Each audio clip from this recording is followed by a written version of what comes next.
sommes au Brésil jusqu'à midi sur Europe 1 dans Et si on partait avec le Captain Rai, avec mes joyeux voyageurs Nathalie Corré, On essaie de faire tourner la table, mais ça ne tombe pas. Ouais, on n'est pas très bon pour parler avec les défunts. Il manque juste une petite caipi là. Ah, Jean-Bernard. Ça manque une petite caipirinha. Mais moi, ça m'endort la caipirinha. Je sais pas te dire, je bois une caipirinha, je dors. C'est un phénomène très particulier. On va vous jouer du triangle à côté de votre oreille, vous allez voir, ça va vous changer les idées. J'adore. Alors, Jean-Bernard, le Brésil, c'est immense. Par quelle région vous le découvririez? Eh ben d'abord? écoutez, c'est pas parce que Rai est là dans ce studio, mais je propose de découvrir ce pays par la région de Rai, le Nordeste. Ouais. Moi, c'est la région que j'ai visitée au Brésil. J'ai adoré. Je suis tombé vraiment amoureux de ce grand quart nord-est. Nordeste, ça veut dire nord-est. Donc, c'est toute la pointe nord-est du pays. Et au départ de Recife, j'ai fait une expérience qui doit vous parler, Rai. J'ai longé toute la côte atlantique vers le nord pendant une semaine à bord d'un buggy. Le buggy. Voilà. C'est un road trip en fait à bord d'un véhicule un petit peu spécial. Alors c'est un buggy effectivement parfaitement adapté au terrain sablonneux et dunaire qu'il y a dans ce Nordeste. Parce que vous avez roulé pendant une semaine sur les plages. Ah bah oui, et c'est légal au Brésil, hein, je tiens à le préciser. En plus c'est un véhicule qui pollue peu. C'est assez écolo, si je puis dire. C'est pas comme les quads ou les 4x4, ça n'a rien à voir. C'est beaucoup plus. Mais je veux dire que les plages sont suffisamment grandes pour pouvoir y rouler pendant une semaine. Oui, et ça se fait, Rai, vous me le confirmez. Il y a beaucoup plus de plages désertes qu'on attend. Moi, je le fais aussi. Et depuis Bahia. Jusqu'à Fortaleza. Et aussi, parfois, il y a des plages. Donc, il y a les pêcheurs, ils disent maintenant, tu peux aller. Moi j'étais avec une 4x4 parce que j'avais trois filles. Donc, je roulais sur la route. Mais de temps en temps, quand il y avait des plages désertes, mais des kilomètres. Donc, le pêcheur disait si la marée descend là, c'est que c'est dur le sable, tu peux y aller. Moi, j'ai roulé. Parfois, elle peut aller à 60 à l'heure, 70, et 100 personnes, 1 heure en roulant comme ça, 100 personnes sur la plage. On arrête quand on veut, on se baigne, on revient. Et... C'est magnifique. Alors, c'est une expérience qu'on fait quand même avec un chauffeur guide. Hein. On ne fait pas ça tout seul, on est encadré par quelqu'un qui connaît justement tous les passages un petit peu délicats, passages de marée. Et on roule, vous avez d'un côté, à votre gauche, vous avez d'immenses dunes.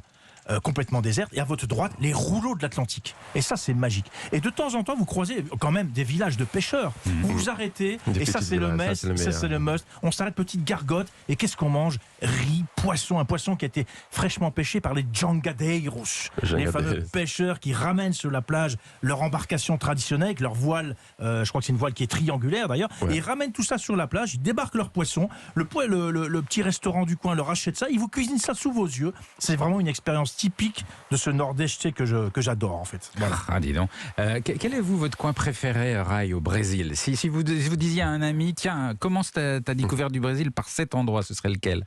Bon, il y a le sud de Bahia, cette expérience que j'ai faite, j'ai parti de Salvador vers le nord. Et le sud de Bahia, il y a 2 villes, 2 régions, une qui s'appelle Trancoso, c'est une petite ville, où d'ailleurs le patron, le fondateur, le patron de l'Occitane, à une maison là-bas, j'ai été là-bas visiter. Et lui, il a construit une super salle de spectacle, de musique. Il y a un festival de musique à Trancoso, mais qui est originaire de Et c'est joli, Trancoso? C'est merveilleux. C'est merveilleux. Pour moi, c'est devenu assez chic, non? Surtout dans l'été. L'été, ça est devenu, parce que c'est tellement beau, ça est devenu trop chic parfois. Mais ça ressemble à quoi? Mais au plus au sud, ça ressemble à une petite ville. En fait, l'origine, c'est une petite ville des pêcheurs qui s'appelle Quadrado. Les maisons, ils sont toujours là. Et il y a, comment on appelle ça, quand il y a une falaise pour arriver. Donc, avec cette géographie, ils ont gardé la nature. Mais plus au sud, il y a la péninsule de Maraú, si je peux recommander. Péninsule de Maraú, c'est Trancoso il y a 30 ans. Génial. Avec beaucoup plus de plages et plus grandes. Il y a une très belle étape, Rai, justement, où moi je me suis arrêté dans le Nordeste avec le fameux buggy et j'ai passé la nuit. C'est à Jericoacoara, qu'on appelle Jeri, et je pense que ça vous parle évidemment. C'est une ville balnéaire qui est au bord d'une plage de rêve, entourée toujours ces fameuses dunes. Il n'y a pas de rue pavée. Les rues, c'est du sable en fait. C'est quand même génial. C'est du sable. Ouais. Donc vous avez des petits hôtels, des restaurants, des marchands ambulants qui vendent des fameux jus de fruits, les fameux jus de fruits brésiliens qui sont quand même parmi parmi les meilleurs. Et puis des cours de capoeira le matin. Voilà, donc ça c'est mon expérience de Géry. Si on veut vivre hors du sable, un peu plus la nature, la nature sauvage, vous iriez où, Jean-Bernard? J'irai pas en Amazonie, Philippe. Ah bon? Ah ben non. Non, je vais aller tout au sud, dans les fameux marais du Pantanal. Le Pantanal, Et ça, c'est franchement c'est génial. unique. C'est Alors, c'est unique, pas une forêt, justement. Il n'y a pas que la forêt. On a toujours l'image de la forêt au Brésil. Mais non, ce sont une immense plaine qui fait la moitié de la France. La moitié de la France, tenez-vous bien. Une immense plaine. Et c'est le royaume des fazendas, ces immenses propriétés consacrées à l'élevage. Et par ces fazendas, il y a personne. Aucune ville, ni même des villages, c'est la nature à l'état brut. Et cette plaine, qu'est-ce qui se passe? Elle est régulièrement inondée à cause des pluies, en saison des pluies. Et donc, il y a des animaux un peu particuliers qui viennent y vivre. Et vous savez, les stars, la star du Pantanal, pourquoi on va là-bas? Pour voir quel type de félin. Hier, on était... Un guépard.